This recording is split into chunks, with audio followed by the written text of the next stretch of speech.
Recently, you encountered kidnappers. Yes. You were kidnapped. Yes. Can you tell us the story? Okay. I I own a farm in Lanlate town. That's Ibarapa East local government of Oyo State. And so it was a Friday. I go there Mondays to Fridays. Myself and my fiancé. My fiancé also manages a processing factory not too far from my farm. And but I have a house on my farm, so he has a room in my farm. We stay there. So he goes to his own place, comes to my place to stay, and then on Friday we come to Ibadan together. And so we were coming back home that day. The farm to Lanlate town is about an hour drive, between 45 to an hour drive, and then we were coming back when I think we were almost at the town when all of a sudden I just saw that Almost at what town? Lanlate town. So your farm is how many hours drive from About an Lalata? hour About an hour drive. from Lanlate. So on getting to the town, what happened? Almost to the town. We're not in the town yet. Okay. Almost to the town. That was it. Because, I was not feeling fine. I was sick, so I took some drug. So I reclined my chair so I could sleep. Although I was in the front with him, he was driving, and I saw that he swerved. So I raised up my head and I saw that Fulani guys. Did you say Fulani? Yes, they were Fulani. They were dressed as Fulani. So, and they were armed. They had cutlass, and then they wanted us to stop. So they swerved and tried to outrun them. So I was hoping we could escape. So we left those ones, and we didn't know there was another one in the front again, who was probably waiting for us, anticipating that we might make a run for it. And that was how he shot into the car. He shot into the car. He shot into the car. And that went straight and hit my fiancé on the head, at the back of his head. And I don't even know. It was so fast. I didn't even know what to do for a while because the blood was rushing out of his head. You know, I still see that a lot of times. You see the picture a lot of times. Yeah.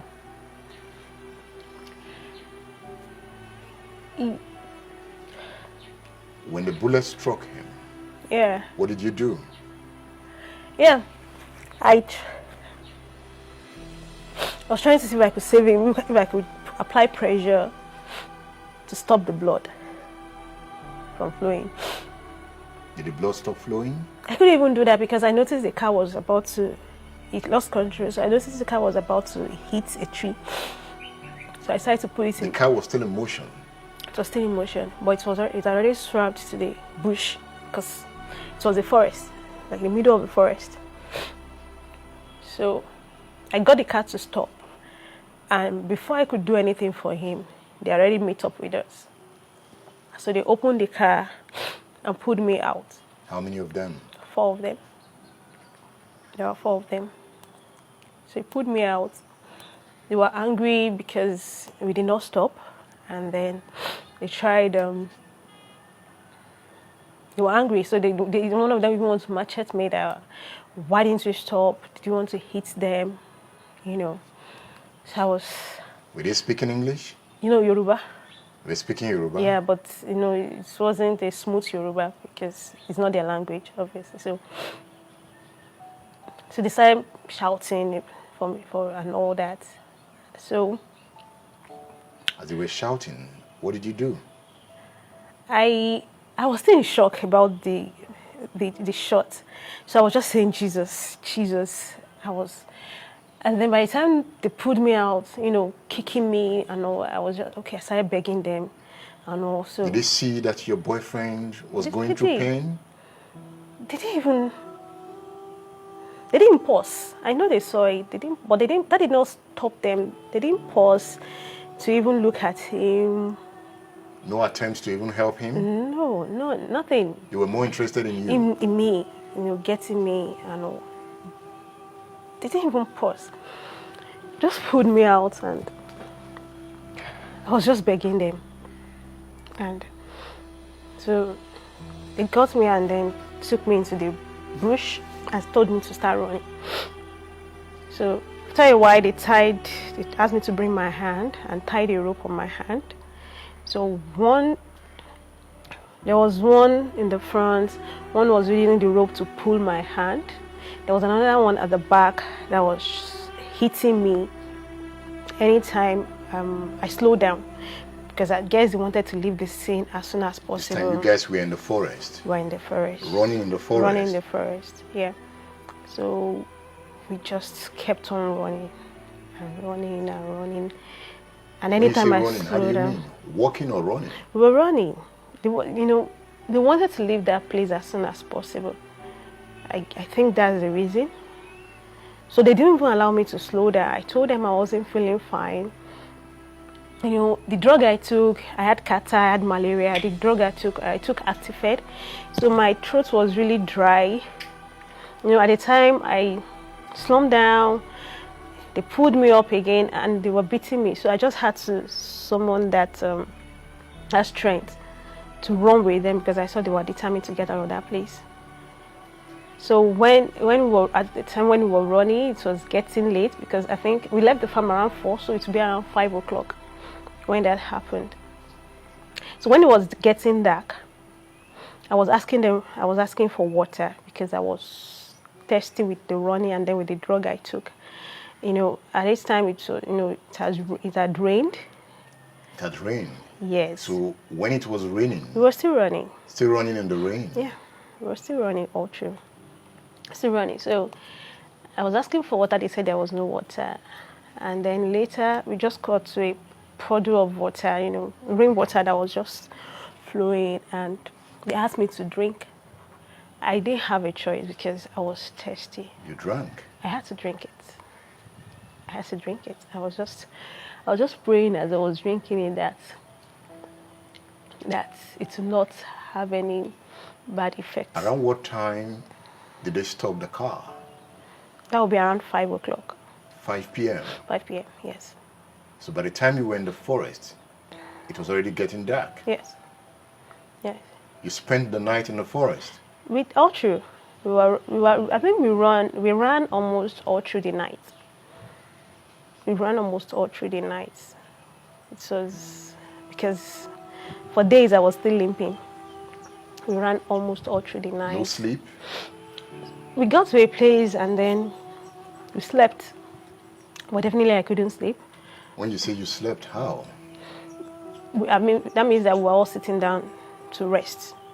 So some of them were sleeping, some took turns. And your hands were still tied at Of course, all true. All true? Yeah, so by the time we were going to rest, they made me, they blindfolded me. So I wouldn't see them. So you never saw their faces? No, I didn't really see their faces. They warned you not to look up? Yes. In fact, before we got to that place, there was a time because, we got to a road. We got to a road and then we had to stop for a while to allow the traffic go down. So, I don't know, maybe they didn't have a cloth at that time. So they made me lie down, face down. So I wouldn't look up. So when the traffic went down, there wasn't much movement. Then we continued. So when we got to that spot where we were going to sleep, we just sat down. Some were taking watch, they blindfolded me to make sure I wasn't going to look at them. They didn't put on the torchlights. They were just running through the bush. But they had torchlights? They had, but they didn't put it on. So we were just walking through the bush. So when it was 6 o'clock, they took the phone. Okay, while we were coming, they already took my phone away from me and threw it away. Then I didn't know that they had picked my fiancé's phone from the car also. So they asked me to open it. I said I couldn't. And so when it was 6 o'clock, they removed the SIM, and I guess I didn't even know that that was just because I knew they destroyed it to remove the SIM. So I thought probably they didn't want, the phone will have a location, a GPS to track. So, but they destroyed it completely and threw it, made sure it was disposed on the way. But they removed the SIM. So apparently they had inserted the SIM in their own phone. So when it was 6 o'clock, they asked me to call my parents and tell them that they were demanding for 50 million naira for me to be released. So I called my dad, and he also was begging them 50 million. How? He was trying to plead with them, and they just told him if he wanted to see me alive, he had better find it. So they ended the call. Then we started the journey again. How did they sound when they were talking to your dad? Were they brutal? Yes, they were. Mannerism? They very, very, very, very, very. They were just. They spoke English to your dad or Yoruba? No, Yoruba. They were speaking Yoruba to me, but they had a language they were using to communicate within themselves. They had a language? They had a language they were communicating. And you don't know that language? No, I don't. I don't. So when you say they are Fulani, how did you arrive at that? Okay, so I farm in a place where we have a lot of Fulanis around. We have Fulani settlers also. They live there. So a lot of them have been living there for like 15 years. Yeah, so familiar with them. They have cattle.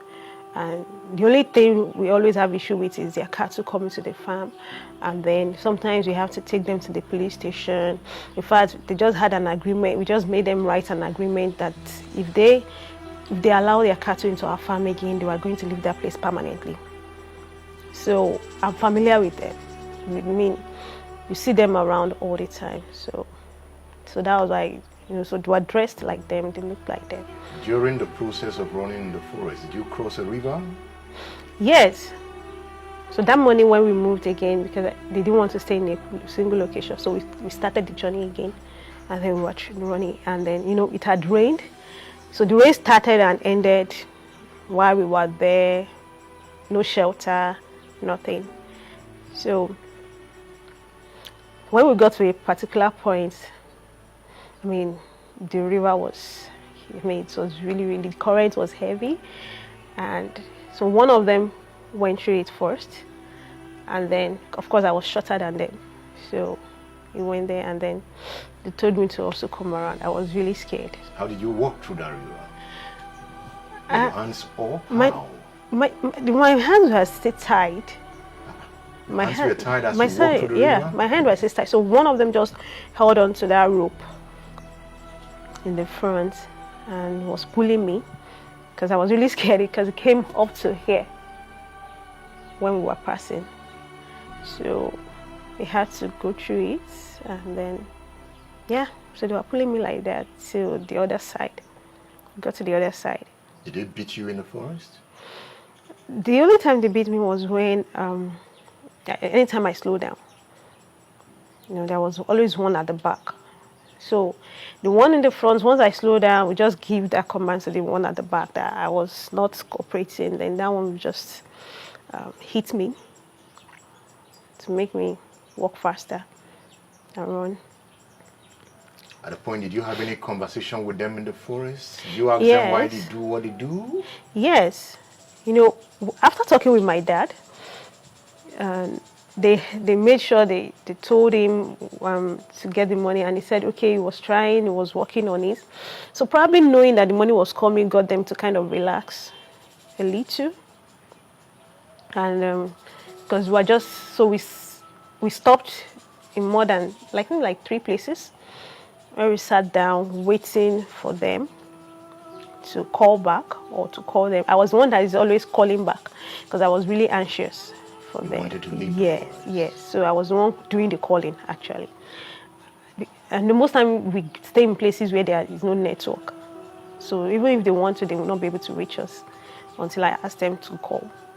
And so when we sat down, and that was when they were telling me that they don't have cattle. They don't have cattle. The only thing they do is to kidnap for money. All they want was money. That was when they were telling me that next time when you see robbers, you stop, don't run. That what they want is just money. I should just have stopped, And even one of them was even telling me later that he said it in Yoruba that you're magbakadara, like you just have to take fate as it comes, And now I think about it, probably they were thinking about my fiancé, because they were telling me that I should just take it that is how sometimes life happens, like that. So at this time they had human face. Yes. Not all of them. It was one of them that was telling me that I should just take life as it came, that they also are just trying to make a living because Nigeria is difficult and all that. So they are also trying to make money and all. So at what point did your dad come?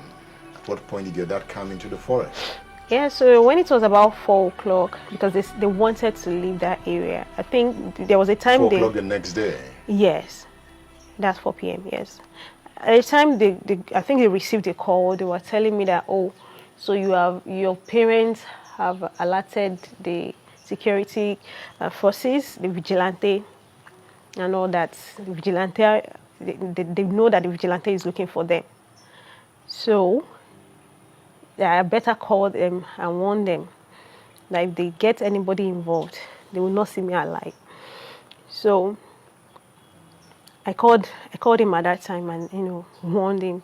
You warned your dad? I had to warn him. I've seen them kill, so they could. And then when it was getting to about that, so they were anxious. I guess that was why they were anxious to leave. They wanted to leave. So when it was that 4 o'clock, they called him. He was still begging them that it was a Saturday. No one keeps cash in the house. He has tried to transfer money to different people so that they could use the ATM to withdraw money. But, the limit is about 100,000 naira. So how many people do you want to transfer to even raise that kind of money? Nobody keeps money in the house. So they was trying to explain to them, to beg them that, he's retired. He's not working. How is he going to raise money and all that? So, at that time, they became frustrated because we have been waiting since 6 a.m. And you haven't eaten at this time? No, I hadn't. You were not hungry? My mind was to get out. They offered to give me food, actually. They offered. From where? Okay, one of them went to get food for them. Okay. Yeah, one of them went to get food for them. So they offered to buy me rice, but I told them I wasn't. So they know that environment? They know. Because they knew where to go to get food. Mm. Yes, they knew where to go. And they knew where to go to because it was dark. No torchlight, and they still knew where they were going. We crossed that river because they knew they had to be on the other side. So I think they knew where they were going. They were familiar with the environment. So yeah, got food. So when they pestered me, I told them to get me bread, but I was even scared that probably they could have even poisoned it or something. So I wasn't ready to eat, anything and all. So that 4 o'clock when I called my dad, I could sense their frustration because one of them shot at me to get my dad's attention because he felt my dad was just taking them for a ride. So can you describe that scene? Yeah, he asked my dad. My dad was still begging, and he became so angry that you mean since 6 a.m. since morning you have not done, and then he just raised the gun and just shot. What kind of gun are we talking about here? It's a very long one. Okay. The long gun, something like the hunters will hold. Yeah, something like that. I had mustered up courage when they kidnapped me, that, and made up my mind that by God's grace I was going to get out alive. So I was trying to be courageous all through the experience. I was, doing everything to cooperate with them, not to get them angry. But when they made that shot, it scared the living daylight out of you. oh my God. I mean, I've seen the shot to my fiance's head. I've seen how in just a few seconds,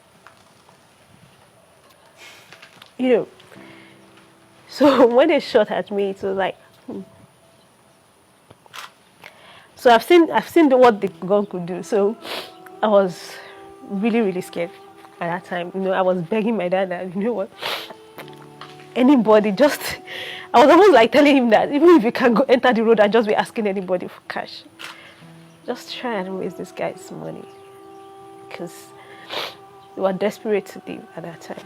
And they were also telling me then that if they don't bring it, they can equally kill me and get buyers for the body. Buyers for the body. That was what they said. That there are people who buy the head, body parts. So they sell body parts. I mean, I don't know why they would say that, but that was what they said, that if he doesn't do that, that they have nothing to lose, that they will still make their money. So at what point did your dad get to the location? That was around 9 p.m. He got to Erua around 9 p.m. and then he called them. So 3 of them left. He came alone? He came, yeah, they told him to come alone, not to come. And even I myself warned him not to try to bring anybody with him, So so 3 of them went to meet him. They left me with 1 of them. So he later told me that they asked him to go to like 3 different locations. He didn't see them. He said he was on the phone talking to them. They told him to tell him to go somewhere. Then later they will ask him to go to another place. Just so he was just moving around. Then at the end of the day, probably, I guess they were trying to see if he was being followed. So later they told him to park somewhere and just drop the money there. And then told him to move ahead. Told him to stay and a place where he should stay. So I think they picked up the money and all. So the other guy, the one that was with me, got a call and said we can so move. 3 of the guys went to pick the money? Yes. So it was only one that was left with me. Did you ever think of running away? Of course, I did. I was, when they first picked me, I was even looking out, like trying to mark the road that, okay, so that if I'm able to escape, I'll be able to run back. I was hoping I would get a chance to run. If a lot of times the rope they tied, I would try and remove it so that it would be easy for me to loosen myself. And anytime they saw that, it was getting them angry. Oh, you want to escape? And then they would tighten it and make it tighter. But later, I was praying and hoping I would get a chance, saying, God, please just give me a chance to escape. And later I just said, wait, let me even pray about it and know how God wants to get me out of it. Like I said, I was determined I was getting out alive. And God told me, your life is more important. Just let them have the money. So you decided against escaping? So I decided because, I was always at the middle, 2 in the front, 2 at the back. And they never let down their guard. So, they had 2 guns. So 1 at the front, 1 at the back. So I knew that if I made a run for it, it would be easy for them to just shoot me. So that was when I just left it and just... So when they collected the money, at what point did they release you? Yeah, you got a call that the money has been, you should bring me. So we started trekking. I didn't even know that it was such a long distance from where he was also. So I guess they were just trying to be careful, in case there was a police on it. So it was a long distance from where they collected the money, because it took me around 15 minutes to get to where my dad was. So he walked me down. So they told him to put on his headlight. So when we got to a point where I could see it, he asked me to go on. So while you were walking, did you feel they were still trailing you? Yes, because in fact, at the time, the one that was with me, I was asking him, are they going to hurt my dad? I hope they're not going to hurt my dad. You were speaking Yoruba to him? Yes. And he was like, I think that was the one that was, I think, a little bit sane among them. And he was like, no, we are not God. We also know that there is God. We can't just be killing like that, you know. He was one that wasn't talking all through, you know. I didn't even see his face at all. It was always at the back. And he was like, no, don't worry. We're not going to kill you. We're not going to kill you too. You know, reassuring me we're not going to kill you. Don't worry, you're going to get back to your family today. I know. But when we got to the other three, on the way, I saw that some of them were sitting down somewhere. I guess they were counting the money. I saw them sitting down. I know. So one of them, he joined them, and another one was the one that now took me to go and meet my dad. So because he was carrying a gun, so I was like, why didn't they ask the one that was carrying a gun to be the one to lead me? So I was really conscious. So when he said I should go ahead, a lot of times I would still look at the bag that I hope he has not changed his mind, because they already collected the money. So I was really scared. I hope they have not changed their mind. I hope it's not that they asked me to go and then I hear something at the back and they shot and all. So I ran. I made a run for it. When immediately I saw his car, it was like running to freedom, you know. So did you hug your dad? Of course, I was like, Daddy, I'm seeing you again. Oh. I'm seeing you again. You know, that was the thing that I was saying. When I even got home, saw my siblings, my sister, I was like, I see everybody again. My life. I didn't die. I made it. I saw everyone again. At this time, did you know your fiancé was dead? No. I was actually praying all through the night that I will say that he will not die. I was praying. So I was asking my dad, even when I was making the call for the ransom, I was always asking, but they gave me any answer. Did you discuss I did. with the kidnappers? Yes, I did. And especially with the one that I said was a little bit sane. I was asking him that did you see where he was shot? Did you see where the gun hit him? Does he have a chance? You know, I knew it was at the head, you know, at the back. But I was hoping probably, I don't know, I was just hoping for a miracle. That I was asking, do you think he's going to make it? And he said, yes, that he saw, you know, he looked back and he saw that people were already helping him. You know, they were already taking him to the hospital, so that he was going to make it. You know, that kind of gave me a kind of false hope, a hope that he will be okay. In fact, when I was coming, I asked them to give me a SIM, because I was thinking he won't have to be going through the stress of having to retrieve his line and all that. Did they give you the SIM? Yeah, they gave me. They gave me the SIM, you know, I guess to make sure that they wouldn't be able to be tracked, you know. So I collected his SIM and went from. So I didn't know. I asked my dad when we got into the car, and he said, "Oh, he's in the hospital. That he's not speaking yet. He's still not talking." He said, "No problem." So when I got home, everybody was happy to see me. That was around 11:30 p.m. You know, everybody was happy to see me. You know, they were crying and all that. So I asked about him again. She said he was okay. But then I felt, who is with him in the hospital? Everybody is here. So we're staying with him in the hospital. Is the parents around? They said, no, the parents are not around. So who is with him in the hospital? He said he's fine. He's still not talking. So but I saw that even though they were happy, they were still, they were not as happy as, or they were not expressing that joy as much as they could. So that was when I took my sister. I went inside, to freshen up. I called my sister. I knew my sister, so I pressed her, to get her to talk. She couldn't say it. She just burst out crying. So that was when I knew that he was dead. I was dead. He has been buried, right? Yeah. Sad. Sad because I think the most painful part is that he had dreams. His dreams are gone. he saw agriculture, he embraced it. He was a farmer.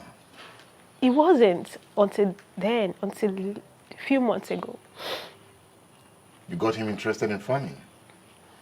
And he embraced it. You know, if someone who grew up in Lagos and he didn't mind living in the bush. He wanted to produce food for us. It was painful. Yeah, sorry. The dreams, the aspirations, the plans. You were going to get married? Yeah, December. December. In fact, on the Saturday, we were supposed to go to his parents' place.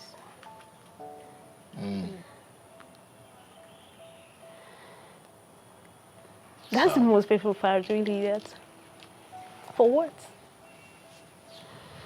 Because some people want the money. It's just kill the dream. But Modukwem will remain a farmer. Yeah, because you know, if you're traveling now, do you see the land?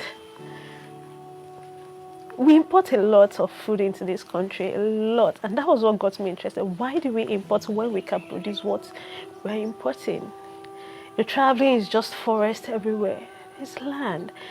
We have the ability, we have the environment, we have everything we have to produce what we eat. So that's the dream that one day, not only are we going to be self-sufficient in food production, we produce enough to feed ourselves, but the world population is also growing. Africa is growing, and you know, and the prediction is that by 2050, if nothing is done about food production, there will be food security. I mean, there will be food insecurity. So not only do we have to feed ourselves, we have to feed the world. The population is growing. 60% of arable land is in Africa. Of the 60% of arable land in the whole world is in Africa alone. And young persons like you decided to plunge in. You're a graduate, right? Yes, I'm a graduate. He was also a graduate. My staff, all my staff, all of them, we have master's holders. Young graduates. Young graduates. Farming. Yes. You know, when this happened, a week after, they were back on the farm. And Modukwe is back on the farm too. Yes. You got the courage to go back to your farm. For a long time, that fear was there. That fear was there. The fear, anytime I just think about going. But I realized something. It wasn't the farm itself that was scary. It was the road to the farm. The road to the farm. Not the farm. Road, right? It's a lonely road. Is there security around those areas? No security. No security? Nothing. No government present in form of security? Nothing. So I think that was what made me realize, okay, it's not really the farm that is carrying me. It's the road. The road to the farm. So on Monday, I made up my mind I was going to go to the farm. But I turned back. On the way, I turned back. I lost courage at the last minute. I just turned back. So my mom decided that, okay, she was going to go with me. Your mom wasn't scared? Yeah, I guess maybe she was, and she was just trying to put up a trophy because I think they know how passionate I am about this. They know I've always talked about it. I've been doing this for like about 6 years now, and they knew how I started. I started with just 1 acre. The farm is about 1,000 hectares now. You have 1,000 what? Hectares. Hectares. So they knew how I started. So they were encouraging me not to give up on my dreams. Are you not giving up? No, I won't. You've gone back to your farm? I went back. I got back to, I got to the sports. Thank God she was there. And I just realized that, I just kept on realizing and asking myself. You got back to that sport? Yes. Did you come down? No, I didn't. Where's the car? Is the car still at that spot? No, I've sold the car. You sold the car? I've sold it. You're not going to be... I can't. You didn't want to sell the car again? I didn't. I've not sold it. I've just sent it to the mechanic to sell. And, when I pass through that road, anytime I see something just come out of the forest on the road, I get chittery, I get scared. See Fulani, I get scared. And I realized that maybe with time though, but I'm not sure I will ever get over it.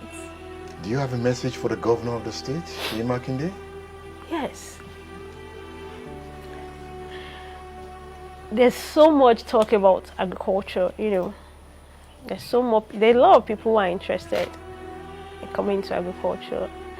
I've always said it that it's not the job of government to provide jobs, but to create an enabling environment for businesses to thrive.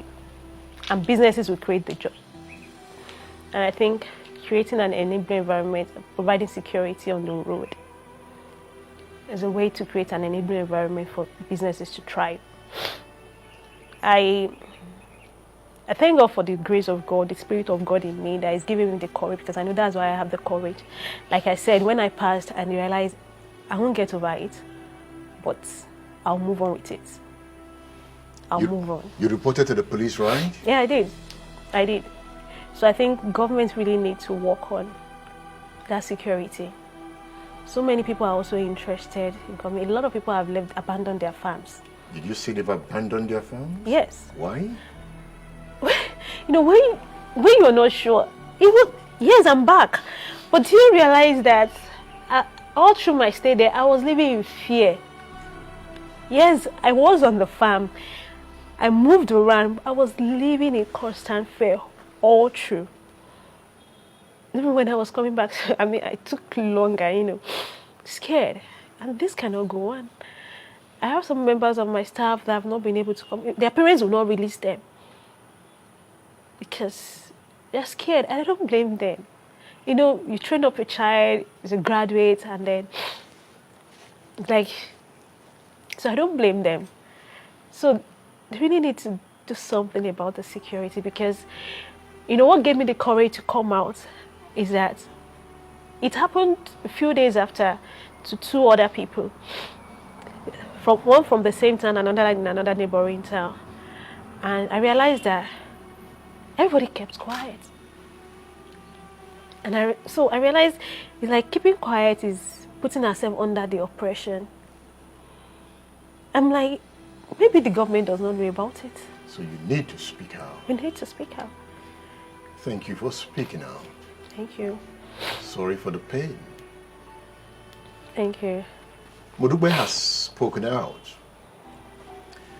Modukwe has expressed her pain. Modukwe just told us a story of insecurity on the road to the farm.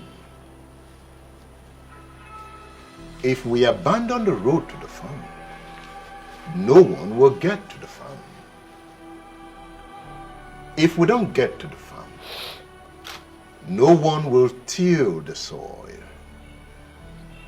If no one works in the farm, hunger takes over the land, and chaos becomes the name of the game. Are we saying we should abandon the farm? Are we saying we cannot secure the road to the farm? Hey, somebody died in this encounter. Modukwe's fiancé is no more. It is kidnapping from the south to the north. Have we not reached the point to say enough is enough? Do we have to wait for another Modukwe to be kidnapped? It's teaching time. 6-9. I am Edmund Obino.